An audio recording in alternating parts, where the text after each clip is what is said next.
युक्रेनमध्ये सुरू असलेल्या युद्धाबाबत अमेरिकेचे राष्ट्राध्यक्ष डोनाल्ड ट्रम्प आणि युक्रेनचे राष्ट्राध्यक्ष झेलेन्स्की यांच्यात वॉशिंग्टनमध्ये एक महत्त्वाची बैठक होणार आहे। चीनचे परराष्ट्र मंत्री आणि कम्युनिस्ट पार्टीचे पॉलिट ब्युरो सदस्य वांग ही आजपासून 2 दिवसांच्या भारत दौऱ्यावर येणार आहेत।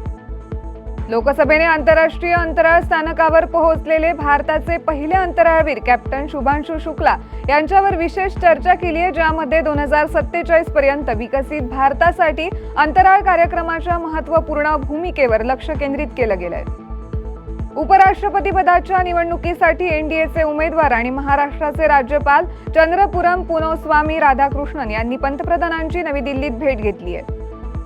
गाझामध्ये युद्धबंदी लागू करावी आणि हमासने बंदी बनवलेल्यांची सुटका करावी या मागणीसाठी लाखो इस्रायलींनी देशभरात निदर्शने केलीत आणि सर्वसाधारण संप केलाय। कांदा किमतीत वाढ रोखण्यासाठी अंतरिम सरकारनं भारताच्या भूबंदरावरून कांद्याची आयात करण्याची परवानगी दिली आहे। गाझामधील रहिवाशांना स्थलांतरित करण्याच्या इस्रायलच्या योजनेला हमासनं नकार दिलाय। काँग्रेसचे ज्येष्ठ नेते राहुल गांधी औरंगाबाद जिल्ह्यातील देव येथे पोहोचले असून त्यांनी जगप्रसिद्ध देव सूर्य मंदिराला भेट दिली आहे।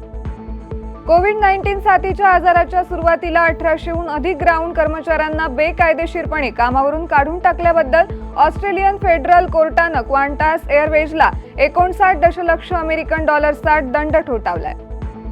ऑलिम्पिक पदक विजेता नीरज चोप्रा या वर्षीच्या डायमंड लीग फायनलमध्ये पोहोचला असून अंतिम सामना 27 आणि 28 ऑगस्ट रोजी स्वित्झर्लंडमधील झुरिच येथे होणार आहे।